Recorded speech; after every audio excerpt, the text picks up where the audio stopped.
Hello, everyone. Welcome to Online Seller UK podcast. My name is Prabhat, founder at Online Seller UK. And all these podcasts we've been doing for the past year, it's related to Amazon and selling better on Amazon or finding products on Amazon and so on.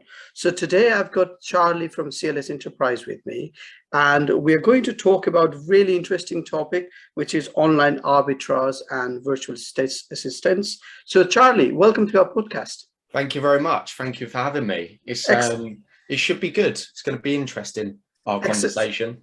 Yeah, excellent. So Charlie, why don't you introduce yourself and what you've been doing for the past few years?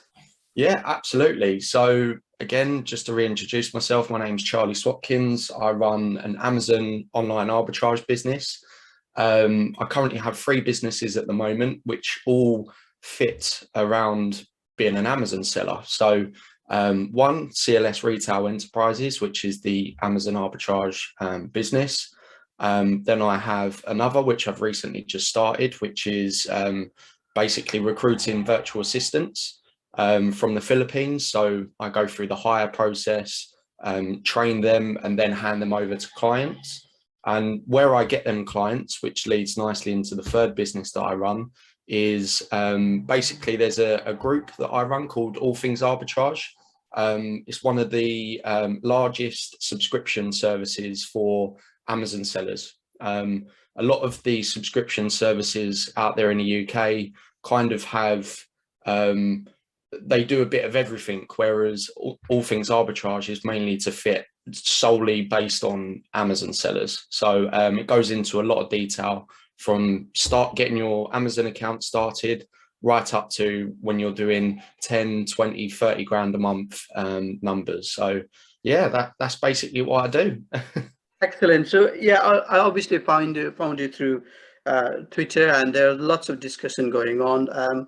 I've got to say the details that have been shared through Twitter groups or chats there, that's really valuable, because I see there tips number 1, tips number 2, tips number 3. And I know it's maybe 1 or 2 line, but that's really valuable. So well done for starting that. Thank you. Yeah, so excellent. So let's go on to the topic. So how did you start your Amazon arbitrage business? Sure. So I'll go back right to the beginning of when I started as a reseller, because I think it's quite important to go back to the start, because I was someone that had never sold anything online before. I believe it was March 2020, just before the pandemic started.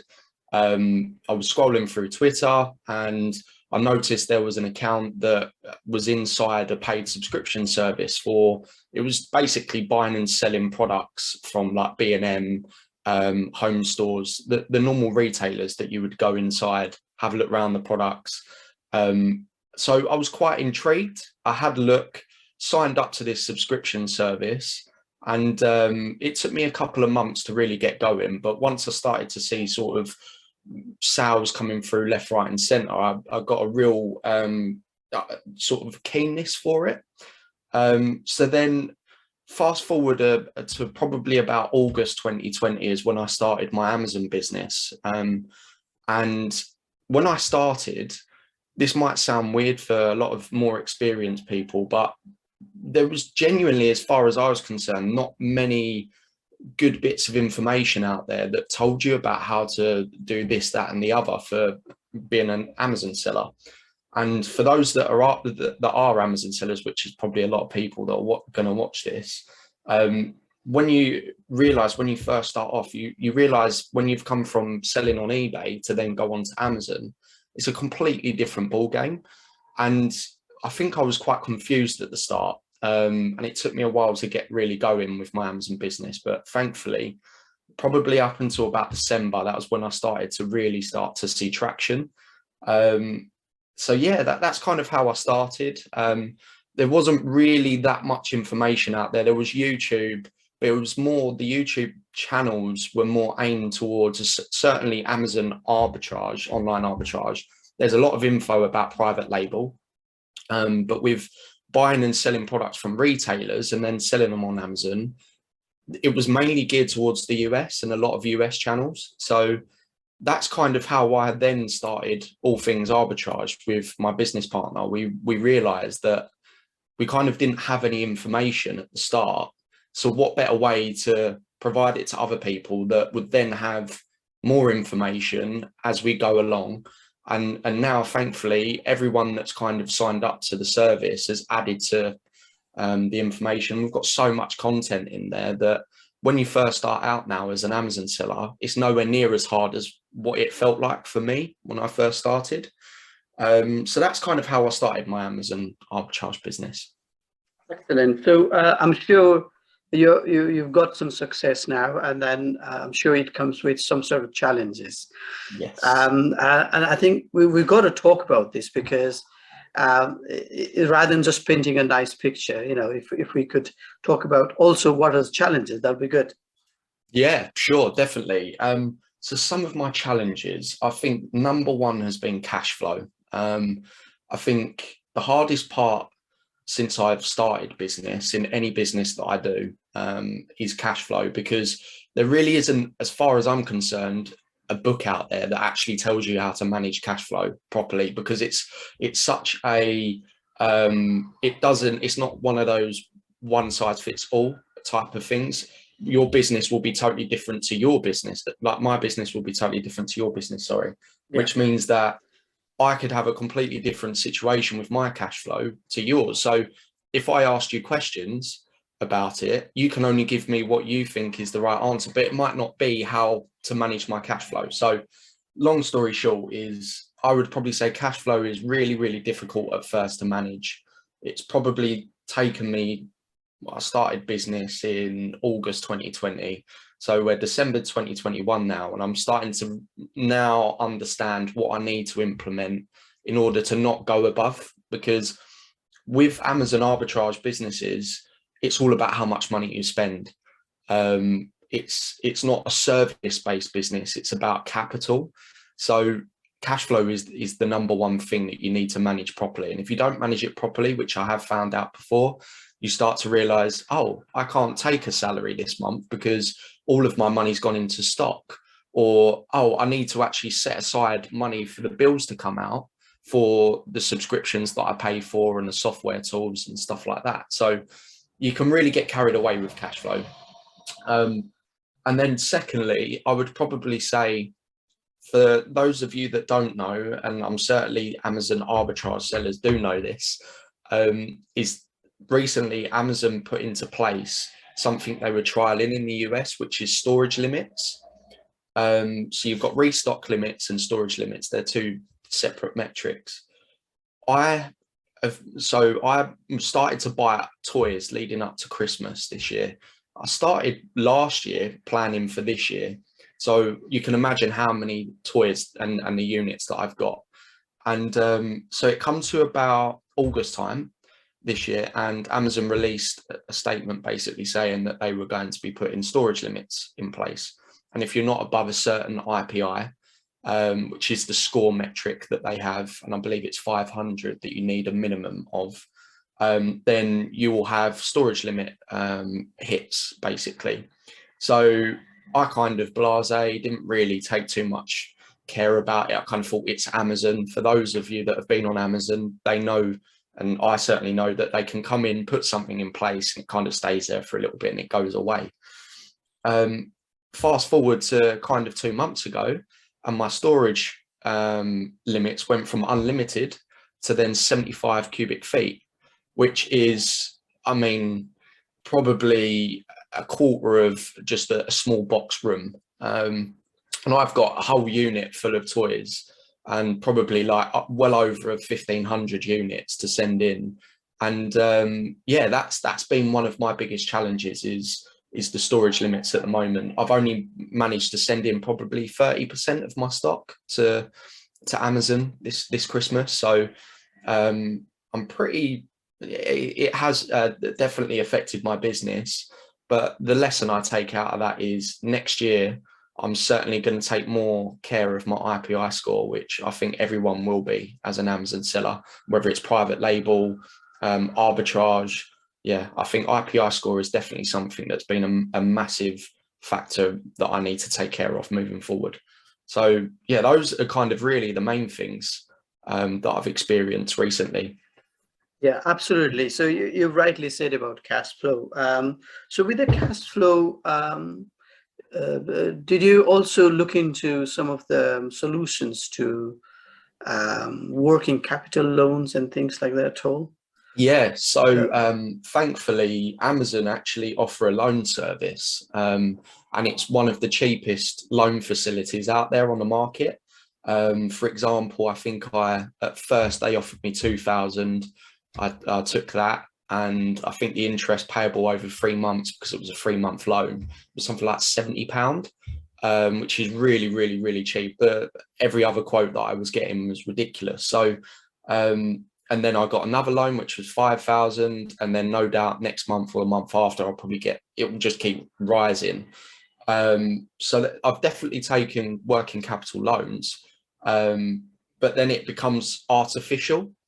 Whereas I would rather my own cash be in the business and let that grow, because then I don't have to pay anyone, regardless of what the interest figure is. I'd just rather it be a natural growth. But needs must, and a business needs to grow. So I've definitely looked at working capital loans, and I'll probably still in the future. It yeah, just needs to make sense. yeah, absolutely. And obviously the other important point about IPI score. So I think it's everybody is getting hit with IPI score really. Um, So I personally think if we sell more just running up to Christmas, it may help. However, it's difficult to balance that, isn't it? Yeah, absolutely. I think it's catch 22 for me, because where I have so little of my stock in with Amazon FBA at the moment in their fulfillment centers, I've kind of realized that I'm at my storage limit. I can't send any more stock in. So why don't I now trust the keeper data that I've analyzed over time with all of my listings, and wait for everyone to sell out at the lower prices, which we're now starting to see. Where the 10th of December, we're now approaching the point where probably after the 18th, most of the sort of sellers that undercut everyone and sell low, they're gone off the listings. And then Amazon as well won't be in stock for a lot of the products, which means that I'm going to be one of a select few that has my stock left. So I've kind of made the decision that that's what I'm going to do, is just hold firm, don't move any of my prices, and hopefully I'll be one of the last sellers to catch the top. And which then is also another detriment to my IPI score, because Amazon want you to constantly sell through and also replenish stock. But I can't replenish stock because I'm not selling. So it really is catch 22. And I see my IPI score from January the 1st, which I believe is the new quota for the new quarter. I believe that I'll probably still be under 500 IPI, which will then be more detriment to the effects next quarter. So it's a struggle. It really is a struggle. It's just Mm-hmm. getting that fine line and trying to understand what the best decision to make is. And at the moment, I've probably in my own head made a good decision for profit, but it's Yeah, short term. And the long term, I probably should have just sold through my stock and improved my IPI score for next year. yeah, yeah. It's good to have this honest conversation because this is very rare. So where do you see your online arbitrage business going forward? Next 2-3 years? Sure. So I'm definitely looking at processes to build in place. I've realized that as a one-man band, being an Amazon seller, if you want to scale your operation up, you just can't do it on your own, as far as I'm concerned anyway. I'm sure there's other people that would say different, but through my experiences and a lot of other sellers within the group that I run that are approaching 70 grand months, which is amazing, they've shown me that you need processes in place. So you need virtual assistants that are finding new products all day long. You then need to have purchasing managers, so you're not sitting there purchasing all day long, because that's a very time consuming task. So definitely moving into 2022, my main goals and objectives is to process my business, so it removes me from being the bottleneck as much. And then where do I actually see Amazon going as of the future? I think that and this is probably a controversial view in my field, but I think that Amazon will start to become more of a partnership with big name brands. So the likes of, I don't know, it could be any single big name brand they might give a partnership to, which means that for people like myself, where we buy their branded products from retailers and then sell them online, we won't be able to do that as much with big name brands, because there will be a partnership in place where these retailers realize that their actual retail shops are not earning as much money as getting online and selling on Amazon. So they might strike up a partnership. Amazon will then say, okay, third party sellers, you can't sell this brand now. You can't even apply to sell this brand. So then it reduces the amount of brands we can sell. Then it reduces the amount of income that we can earn. So that's just me. I'm sure that I'm hoping that I'm wrong, because then if I am wrong, it means that I can actually build my business. If I'm right, then that means that income is going to be a lot harder to come about as an arbitrage seller on Amazon. But we'll see. We'll see. It's going to be an interesting next few years for sure. Yeah, absolutely. Things are changing. There was a situation where we could throw anything on Amazon, don't put any advertising on it, and it used to work at some point. Yeah. Then it came a time of building the brand, and still the people are building the brand, and then arbitrage time came in, and it is still working. So things are always changing on Amazon. Let's hope that doesn't happen, what you just said. Yeah, because it will affect a lot of people otherwise. So I think we can wrap up now. But when we started this conversation, you mentioned about all things arbitrage, and yes, you haven't pushed too much on that. So, but let's talk about what is it, and if anybody who is thinking of selling on Amazon, what sort of support that you can provide to them. absolutely. So thank you very much for mentioning, because I should probably go into it in a little bit more detail. But so All Things Arbitrage is a paid subscription service, and it's run on a platform called Discord, which is like an online messaging platform, which allows you to have sort of multi-layer channels that you can have different things for. So like product leads will go into one channel. Then you'll have sort of a monitor for another retailer, that if a popular item comes into stock, then you'll get an alert and then you can buy that item. Excuse me. So it kind of gives you an edge against the normal arbitrage seller.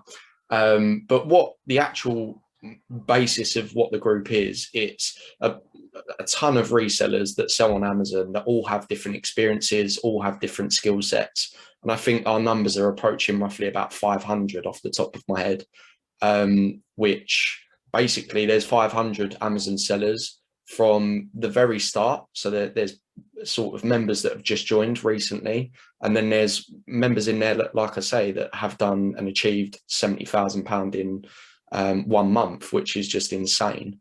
And the group itself just helps and gives guidance and support for any questions that someone happens to have. So if you're on Amazon and you've just started and there's a bunch of questions that I'm sure anyone would have at that point, there is a channel where there's members of staff and myself included and my business partners that we will monitor. We'll answer all your questions in a timely manner. It's not like you'll ask the question and then in some groups you don't get the answer for ages, and that's not good, because you want to know that now, because you're actually doing the task at the time. But yeah, it's just a group it's basically towards Amazon, which you can jump on, scale, and improve your business processes. If you joined with ATA, which All Things Arbitrage is like my love child. When I first started it in, I think it was March time this year, 2021. It was actually called All Things Lego prior to that. And it was just a small little Lego group that my kind of niche at the time was buying and selling Lego sets. And then it quickly developed into a group. I think it got to about 100 before we switched it over to All Things Arbitrage. My business partner, Ben, he come on board. And then it's just been about helping people scale their Amazon business, really. yeah, it's fantastic to see people join the server, grow, and it's very rare that I see anyone that has a bad experience when they join, because yes, it is a lot of money to join, and it's different to a Facebook group that you would join, which would be free. We all know that, but at the same time, if I had 500 members all asking me the same questions all day long, I wouldn't have any money to do anything with. So that's why it's a paid subscription service. And a lot of people are hesitant at first to join, but all I can say is, if it's not my group that I run with my partner or partners, then someone else's group, you need to join a reselling group, because you have so many more advantages over the typical arbitrage seller than if you didn't. That's kind of what I would say. Okay, excellent. So where would I find, is there a website that I can go in, or? Yeah, so it's mainly Twitter. Okay. That's how we do all of our marketing for the group. You will find us at, let me just find it now to make sure that I've got the right tag. I believe it is at ATA underscore UK. So at ATA underscore UK, and that's all things arbitrage. So yeah, that's how we do our marketing. That's how we get all of our members. And yeah, come along for the ride if anyone wants to join us. It's a fantastic community. Excellent, Charlie. So thank you again for your time today, and such an honest opinion you've shared. I'm sure everybody would benefit from it. So we'll book another time and talk about another topic again sometime soon. Yeah, absolutely. It's been a pleasure. Thank you so much for having me on board, and I look forward to next time. All right then. All the best. Thank you for now. Thank you. See you later. Bye.